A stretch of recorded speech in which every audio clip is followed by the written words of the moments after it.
Beneath vast mountains, across open moorland, and alongside shimmering lochs, Scotland's railways travel a landscape like no other. From coastal towns to historic cities, trains bring passengers to some of Britain's most iconic landmarks. For the crews on board the trains, if you do get a couple of minutes, it's good just to have a wee look out. For the engineers safeguarding the track, Be under no illusion, when you're at the top of this thing, it's scary. and for the volunteers keeping Scotland's steam heritage alive. It's a unique thing. You know, it's not just, press a button and it goes. It's part of the joy of working on the world's most beautiful railway.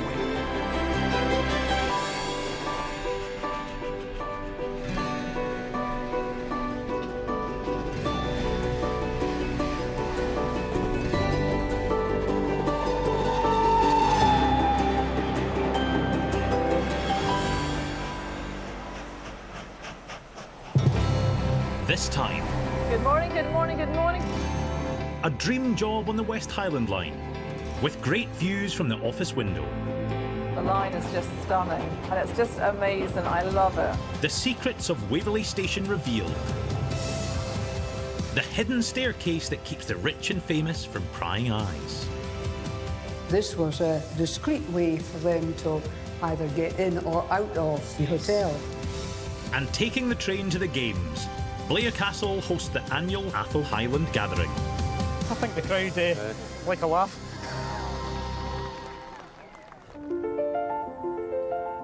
The Cairngorms National Park was created in 2003 and is home to Britain's highest mountain range. Cutting through the Cairngorms is the Highland Main Line Railway. Running 118 miles through glorious countryside, the Highland Main Line links the towns and villages dotted along the line from Inverness to Perth. 31 miles on the journey south from Inverness is Aviemore, a town whose prosperity is inextricably linked with the arrival of the railway. In the 1860s, the station started as a stop-off point for the well-to-do, who would spend summers on their Highland estates. But with the growing popularity of outdoor pursuits and winter sports, and the creation of the Cairngorms National Park, it has become a year-round destination for visitors. Its charms also attracted entrepreneurs Lorraine Elliott and her partner Stephen, who opened a guest house here in Aviemore. We saw the guest house for sale, and that had always been a desire of mine, was to run a guest house and to live in Aviemore, because it's absolutely beautiful. We were lucky enough to buy it, and it's changed our lives.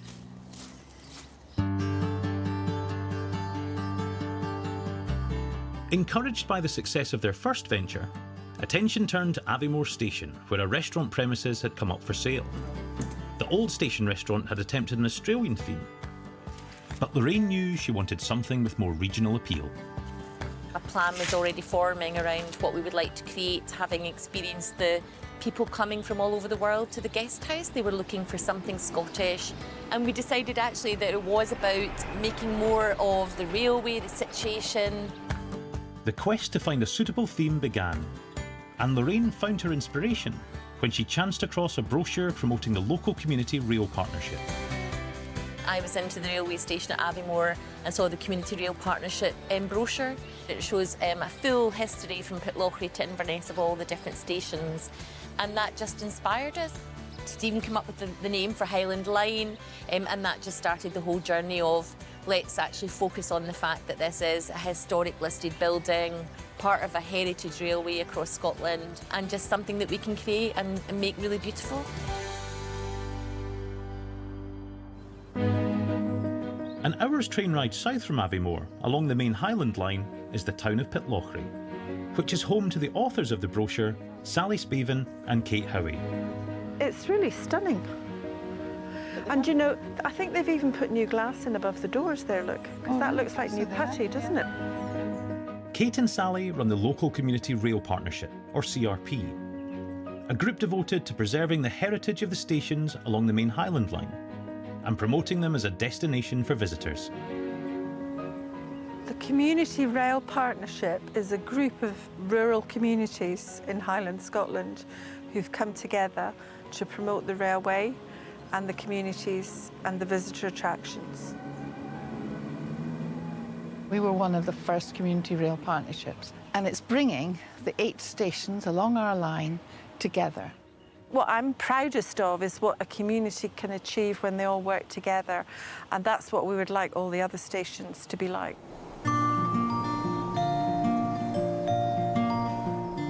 Lorraine's plans for the new restaurant at Aviemore Station is just the sort of project that Sally and Kate are looking for. So today, they've been invited to look at her plans. Hi, I'm Sally, lovely to meet you. I think I'm going to like you. The team from CRP will really link into our whole thought process of linking it into the heritage of the railway. Before Lorraine shares her plans, she wants to acknowledge how Kate and Sally helped inspire the restaurant theme. I came into the station, I was going to Glasgow one day and found this brochure, and it just struck a chord. And all the work we've done since then has been created around it. So useful. And just to add a little bit of flavour, I've brought along the sort of samples of the different colours that we're going for. We have gone with the original colours for the railway and kept that railway theme going. So that's going to be the name of the... yes, the Highland Line. Highland Line. Lovely. Really good. That's super. For me, it brings in the railways, it brings in the heritage, and it also brings in the Scottishness of what we're trying to create in the restaurant as well. There will be months of hard work ahead for Lorraine, but Kate and Sally are encouraged that with their support, the restaurant could provide a huge boost for the station and the community. Well, it was everything I thought it would be, and I think we're going to have a really, really good working relationship with Lorraine and her new venture, so we're very excited about that. The enthusiasm is just engaging, isn't it? It's going to be of great benefit to me because there's definitely a few questions that we have around being in a station building.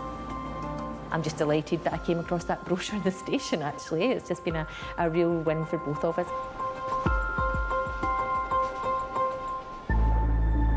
Scotland is blessed with a number of scenic railway lines running through stunning natural landscapes.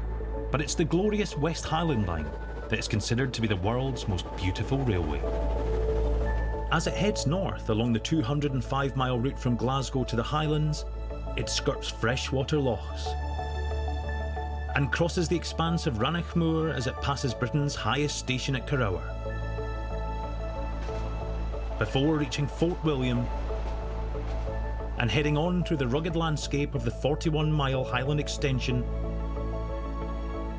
to the charming fishing town of Malling.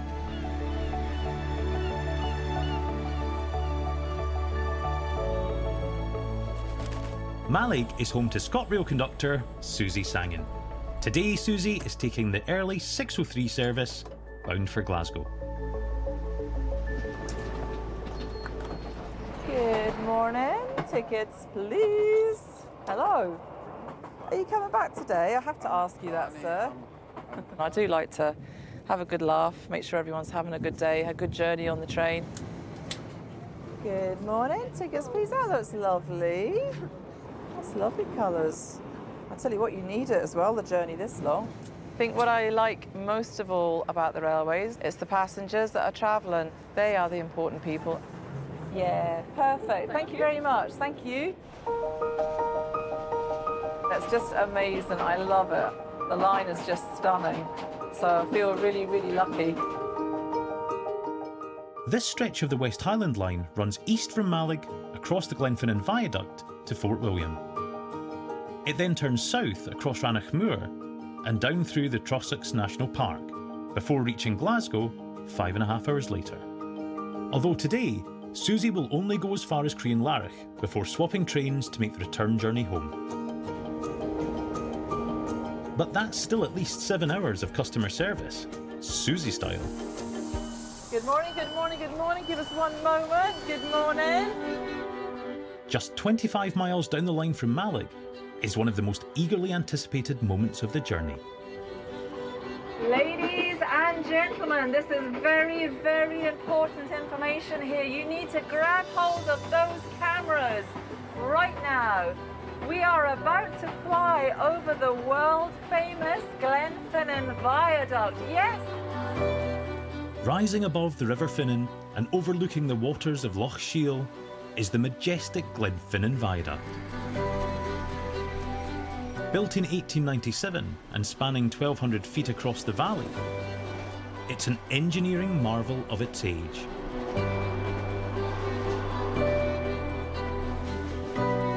But not everyone is lucky enough to ride the train through this stunning Highland landscape. So Susie has recently taken to social media to share the views. A friend of mine put me onto Instagram a few years ago, and it was just pictures of my dog and my dinner.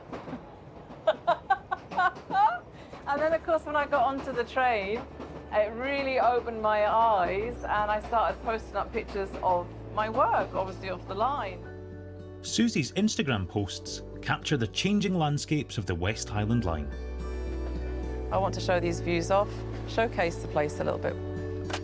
The positive reaction to her Instagram posts, using the hashtag #GirlOnATrain, encouraged Susie to share scenes away from work too, combining her passion for posting with her love of a good Highland hike. I think I'm so lucky I work on such a stunning line, and then after work I can come up here as well. I've got the best of both worlds. I've just seen me a rainbow. Beautiful.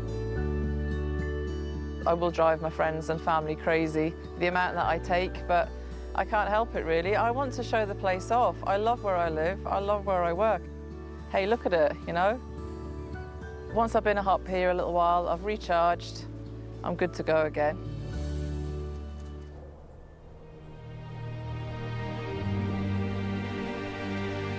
The 50 square miles of wild and boggy moorland around Rannoch Station makes for a beautiful but isolated location. As you can see, we're going along the beautiful Rannoch Moors. When we get to Rannoch, we cross here with a Caledonia sleeper. So we're just gonna pull into Rannoch shortly. Served by just a single road, Rannoch would have remained virtually cut off from the outside world if it wasn't for the railway station which opened here in 1894. Rannoch's remote setting and unique charm attracted city-weary Londoners Bill and Jenny Anderson, who took over the station cafe in 2014. We moved from the south of England and in the city to this extremely remote place. Initially, we bought the house, and then suddenly the tea room became available, and we decided to go for it. And that was 5 years ago. It's been fantastic ever since. I can't imagine ever retiring. Probably working more hours now than I've ever worked in my life, but they're much more enjoyable. I didn't realise when I moved here quite sort of how iconic Rannoch Station is and how actually it's important to a lot of people. A lot of people come up here, they haven't been here since they were children. Right, guys, what can we get you? A stark contrast to the peace and quiet of the surrounding landscape is the hurly-burly of the cafe, which does a roaring trade serving railway workers and train passengers on a route popular with tourists and hikers. It's almost as if the more remote the place, the more people you know. So we know probably hundreds of people sort of in the surrounding area here, far more than you'd ever know, sort of living in a busy, built-up area somewhere. There is a sense that we're in some way connected to other places down and up the line. I can pop on the train and in 3 hours' time, I can be in John Lewis. So I think that's an interesting thing. This one piece will make 52 layers. Watch on mobile devices or the big screen. All for free. No subscription required.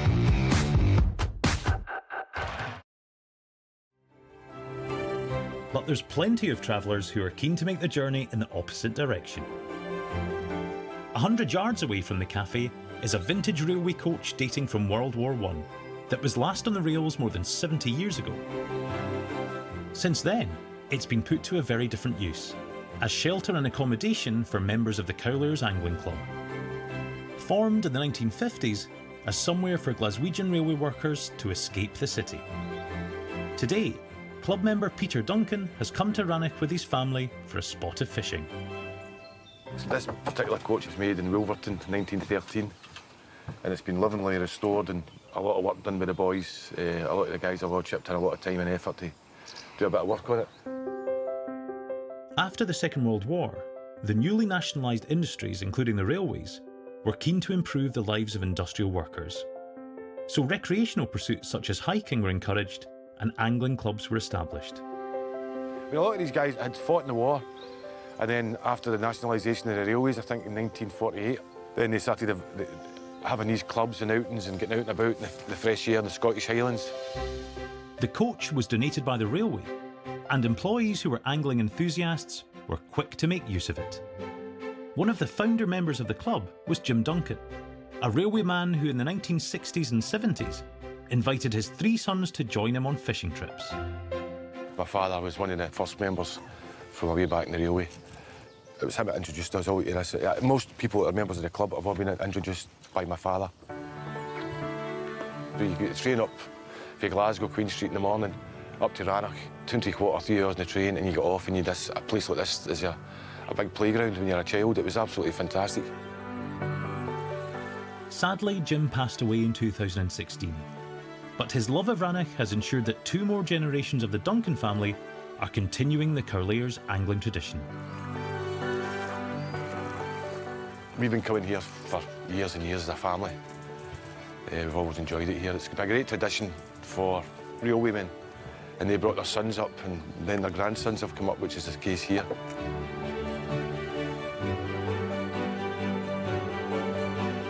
This huge area is set on a plateau 1,000 feet above sea level. Its vast quantities of water, here since the end of the Ice Age, have formed a myriad of lochs and smaller lochans, which all provide the ideal habitat for freshwater fish. Well, I've got one, a wee one, just a wee small fish.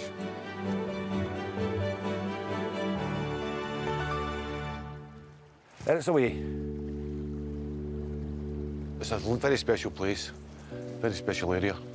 It's very relaxing to come up here and come out, do a bit of fishing. Get lost, lose yourself up here, out in the moors. Back on the West Highland Line, Susie has changed trains and is now heading back towards Mallaig. Hello, and where are you roving? Mallaig, to the end of the line. All right, thank you. Good morning to Mallaig, that's lovely, thank you. Among her passengers, Susie meets someone who shares her love of the outdoors. I've been doing a lot of walking.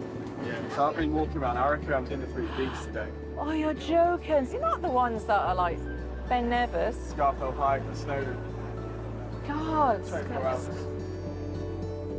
A popular but daunting climbing challenge is the 3 Peaks, in which climbers must summit the UK's 3 highest mountains: Snowdon in Wales, Scafell Pike in England, and Ben Nevis in Scotland, all within 24 hours. It's a feat of endurance that also requires good transport links. The Bridge of Orchy is 6 stops down the line from Fort William. Thank you. They're going to get their walk on. Oh, I'll just be one moment. I'll speak to my driver.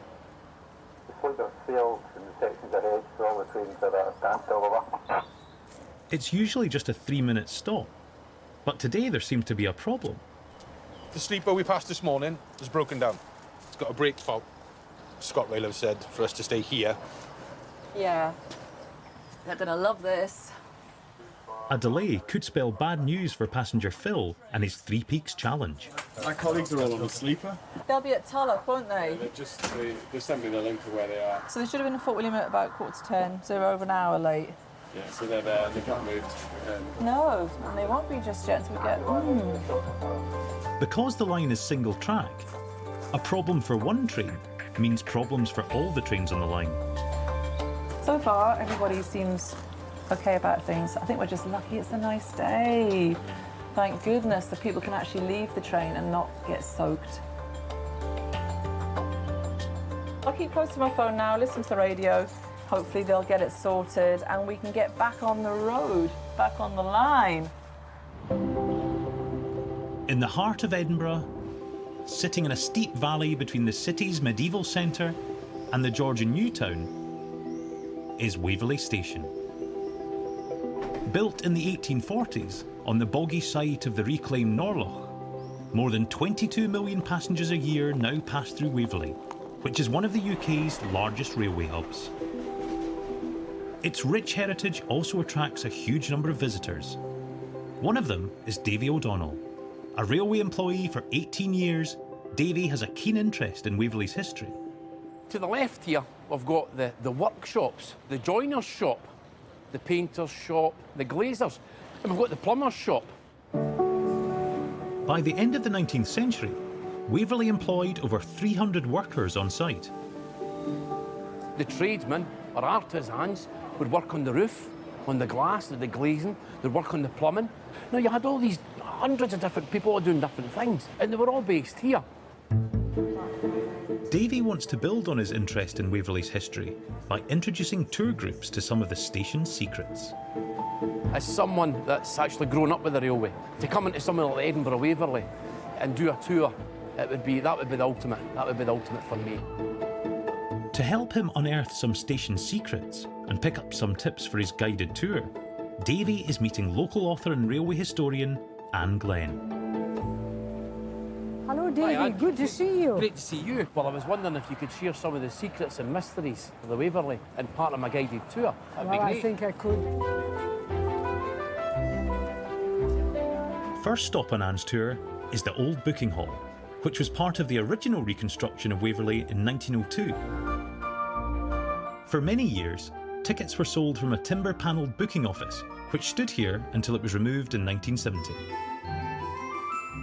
This would be a hub of the station in the North British Railway days, and you can see the dome up there with the decorative frieze round about it. The little figures are not cherubs, they are what is known as putti. Putti? Putti, again to keep up this indication that this was the Athens of the North. Above the station is Waverley Bridge, built in 1896 and the third bridge to be erected on this site. This is somewhere I would like to bring the group to come here and stand, capture the aspect and see the acreage that it covers. I think this would be a great spot. The bridge also gives a superb view of the Balmoral Hotel, a familiar landmark on the Edinburgh skyline, and continues the railway tradition of station hotels. It was opened in 1902 as the North British Station Hotel. Railway hotels were one of the lavish elements that every railway company tried to have. And the North British Railway, of course, was no exception. Views from the hotel take in Edinburgh Castle, which towers over Waverley Gardens and the Scott Monument, which commemorates Sir Walter Scott, whose novel Waverley gave the station its name. The Balmoral Hotel has become an integral part of the station timetable too. Apart from New Year's Eve, the clock always runs 3 minutes fast. Well, that is a deliberate move on the part of the hotel and of the railway company that owned it at one time to allow passengers a sufficiency of time to leave the hotel and get down to the station to catch their trains. And I think your tour people will be intrigued by that. Yes. I could ask everyone, can you check your time, please? What time is it? And they'll find that the clock is running just that little bit faster. Yes, a little bit faster. In its 117 years, the Balmoral has hosted its fair share of the rich and famous. But today, Anne and Davy are exploring one of its secrets. A VIP staircase away from prying eyes that links the hotel directly with the station concourse. This is the way the rich and famous were smuggled in and out of the place. Oh, right. And it's quite lavish in its appointments, isn't it? Lovely woodwork. It's very period, Anne. It's very Very period, much so. yes. I found out that when they filmed The Avengers Returns, that Scarlett Johansson was taken from the Balmoral and taken down this staircase.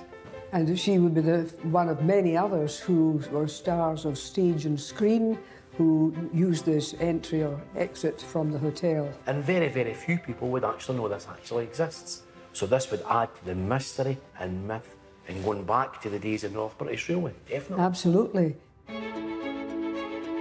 With Anne's help, It won't be long before Davy's ready to lead his own tour of secret Waverly. I thought I knew some things about the Waverly, but my goodness, what Anne knows and the stories that she's told me, absolutely fantastic. If I could just put some of this into my tour, my idea for the tour, if I can impart some of that back, that'll be a really, really good tour.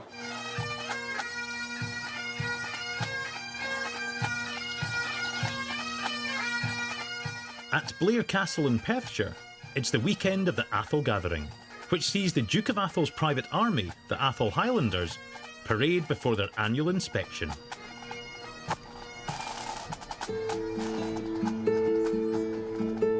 The gathering attracts visitors from far and wide, and at Perth Station, at the southern end of the Highland Main Line, passengers are making their way to the event.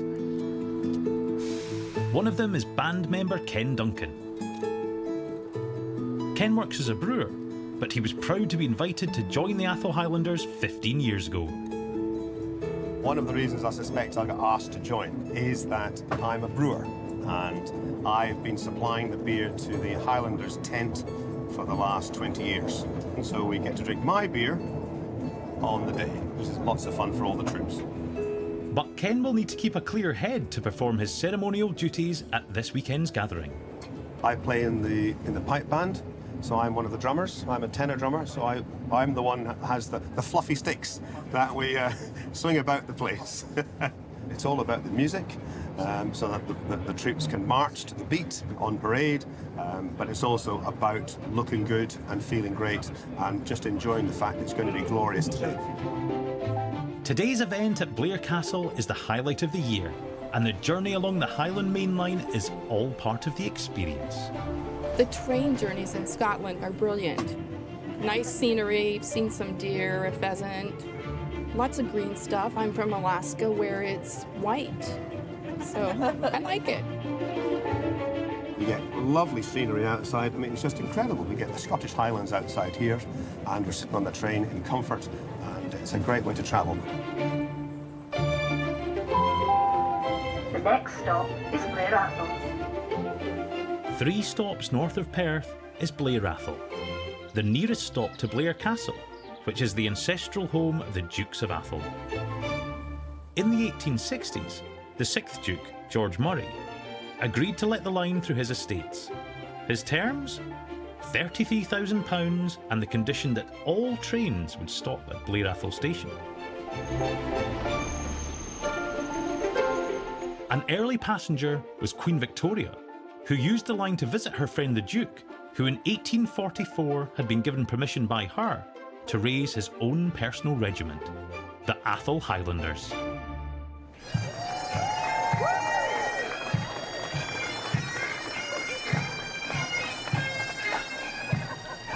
As the only private army left in Europe, crowds flock to their annual ceremonial parade and Highland gathering on the last weekend in May.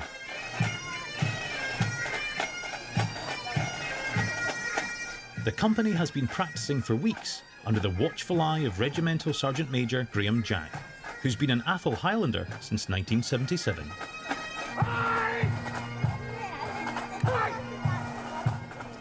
We're always going anti-clockwise.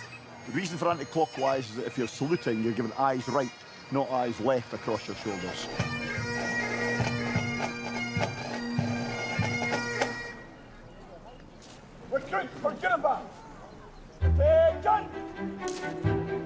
You can only become an Atholl Highlander by invitation, so it's a proud moment when you are officially welcomed into the regiment. Remember, our men are not paid. Our men are doing it purely for the honour of becoming an Atholl Highlander. Today, the new recruits are receiving a sprig of juniper, the symbol of the regiment. Thereafter, you wear juniper in your Glengarry at all times, whenever you're representing the Highlanders, and that way people know. So if I didn't have juniper in my hat, you say, well, let's get on there.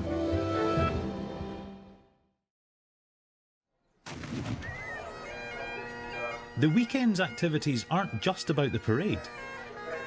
There will be a variety of competitions and demonstrations, including a Battle of the Heavies in traditional Highland Games events and Highland dancing.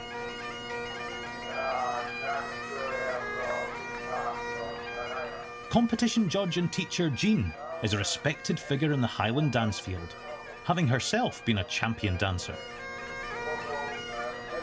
She's danced for a lot of years herself. She's an international judge, and she's always got plenty of stories as well. Over the last few months, Jean has faced a rather different challenge. It's traditional that the Highlanders give a dance demonstration at the Atholl gathering. Okie dokie, 2 dances for Sunday. So Jean has been putting them through their paces. We'll do it without the music first of all. 5, 6, 7, 8.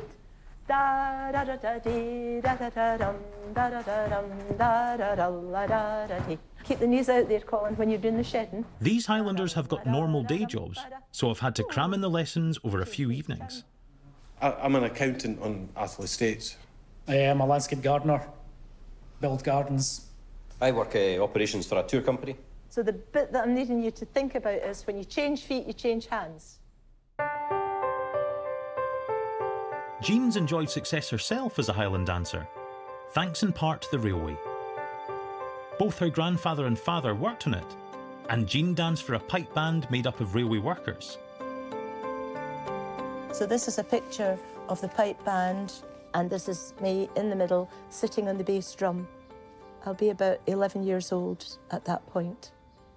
My dad didn't drive, and so up until I drove at 17, we went everywhere by train to all the Highland Games.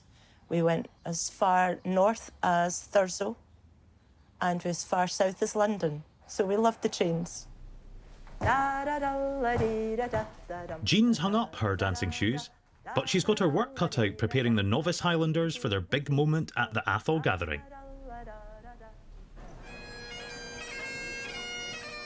And it's soon time to see if the men can put Jean's instructions into practice.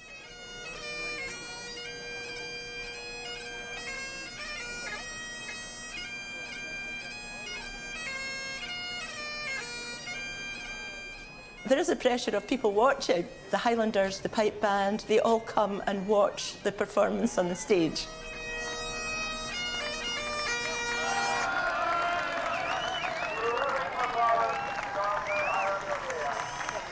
Thank you, Piper. A couple of mishaps, but you expect that on the day. Good fun though. Yeah, I think the crowd like a laugh. They did really well. It was good fun. They may be purely ceremonial these days, but the Highlanders are happy to do battle with each other in a tug of war. Presided over by Sergeant Major Graham.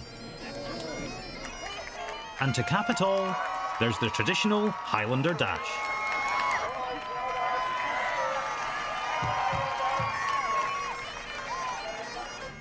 With the competitive events drawing to a close... And that's us finished for the day. Yep. To the pub. To the pub. Yeah! It's time to reflect on another successful Atholl gathering over a couple of Ken's beers. It's been a great weekend. Fabulous. And the guys were great. The crowd were amazing. A stunning castle, the ancestral home, magnificent place. Very proud, not just to be a Highlander, but just to be involved, coming back to do this every year. Yeah, I'm a very lucky person.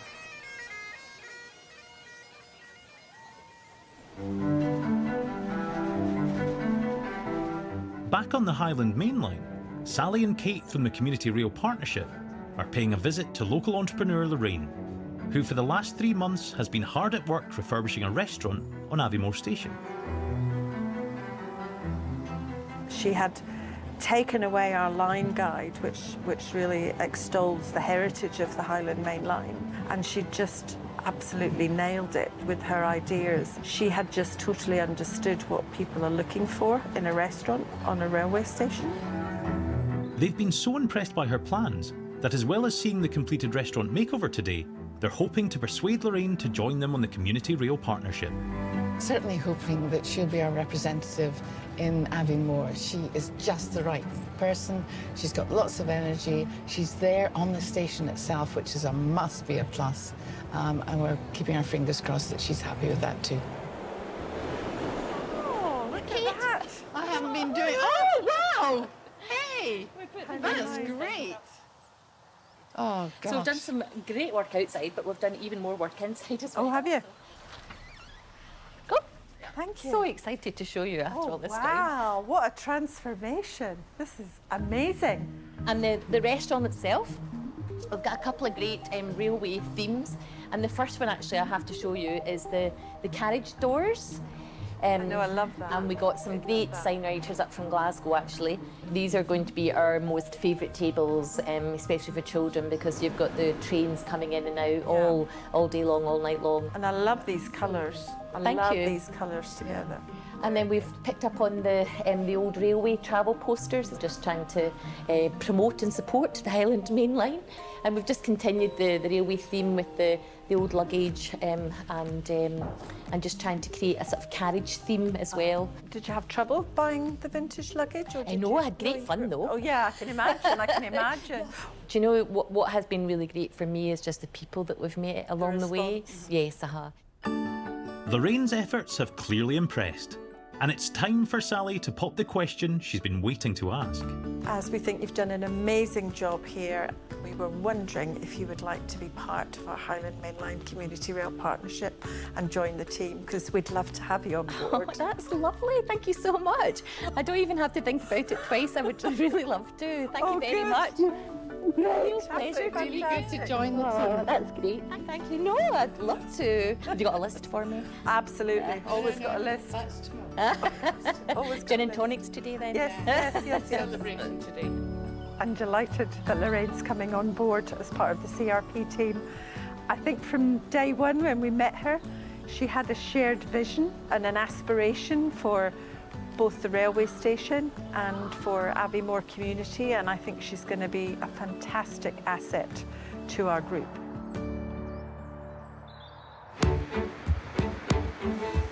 At Edinburgh Waverly, railway worker Davy O'Donnell is about to lead his inaugural Secrets of the Station tour. To help evoke the spirit of the Victorian age, he's even dressed the part. The station master would have the top hat and the frock coat and a timepiece. I just thought, well, it's a nod back to then. Hi, June. Pleased to meet you. Helping Davy refine his act are Amanda and June from the ScotRail Waverley team, who have volunteered to take the guided tour. I'm going to take you on a wee tour today of the station and show you some of the highlights of the station, plus a couple of mysteries of the station. To start his tour, Davy wants to evoke Edinburgh's glorious past as a forerunner in the golden age of steam. In 1928, the Flying Scotsman, designed by son of Edinburgh Sir Nigel Gresley, hauled the first non-stop service from London to Edinburgh. At the time, it was the longest non-stop service in the world, and the Flying Scotsman covered the 330 miles in just 8 hours. If I could just draw your attention across to the far corner here, we've got the Sir Nigel Gresley sign across here. Sir Nigel Gresley was born in Dublin Street, which is only a stone's throw from Edinburgh Waverley, within the town of Edinburgh Waverley. The Flying Scotsman went on to set another record in 1934 as the first steam locomotive to achieve an authenticated 100 miles an hour run.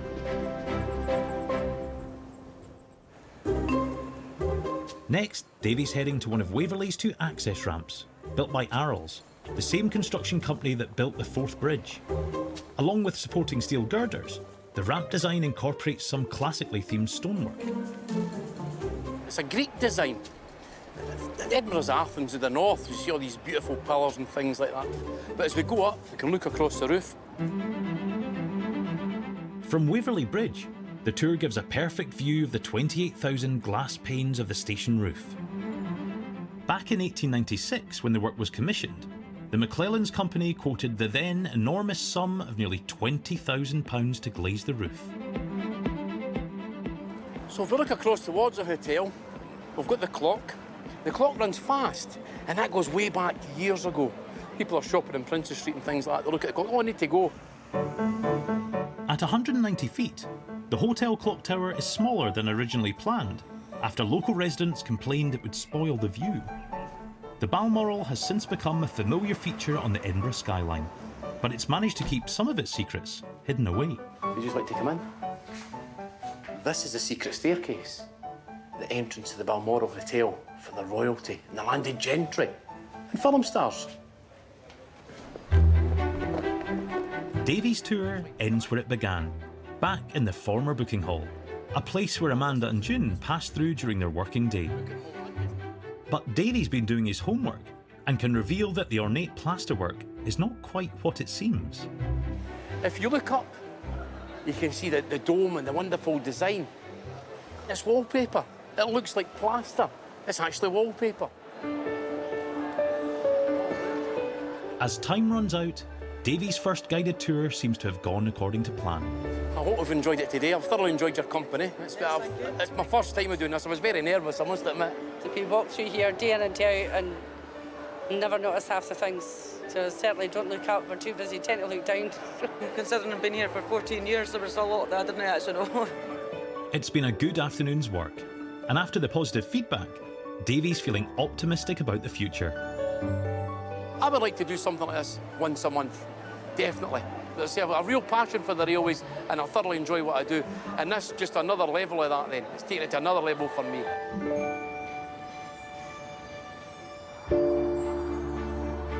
Back on the West Highland Line, the Mallaig train has been stationary for nearly 90 minutes. But just as the crew begin to think about arrangements for a worst-case cancellation... It sounds like the sleeper's moving, Stevie. Sounds like the sleeper's moving. As far as our control. It's good news. Engineers have resolved the problem with the train ahead. And finally, they can make a move. Let's get on board. I think we're going to go.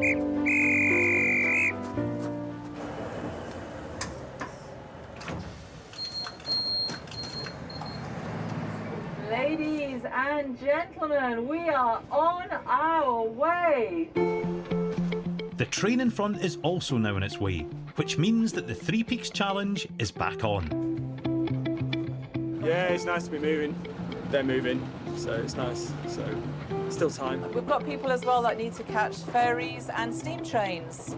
So some of the connections can be quite tight for that. Just when everything seems to be back on track... So we had a call from Oban station. They had passengers that carried on to Oban, but unfortunately didn't take their luggage with them. So it's on this train somewhere, and I have to find it because there's a set of bagpipes.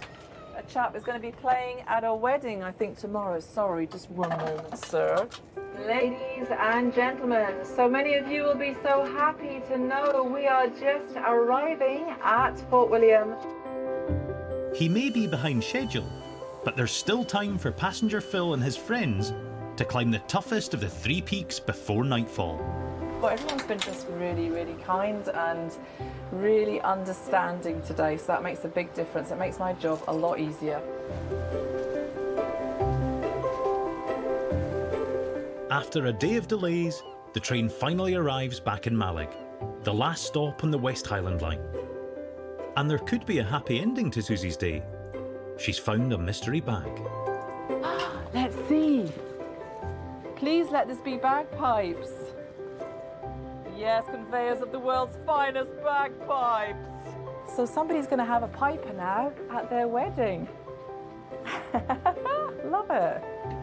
Bye-bye, Kelsey. I'll see you later. All's well that ends well. It's time for Susie to cash up her fares and get up one of those Mallaig hills while the sun's still out.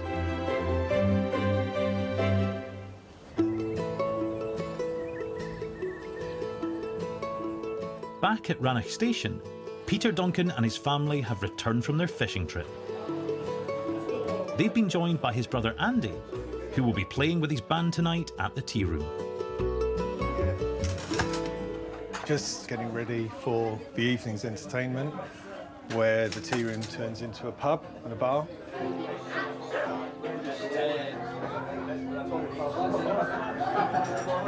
One of Andy's songs is a tribute to his dad. Farewell to our hero. Adios, amigo. Fabulous musicians, great friends, and a bit of clan gathering, really.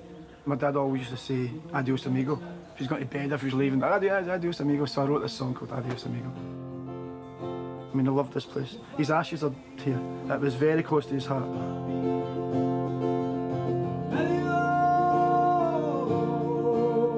Adios, amigo.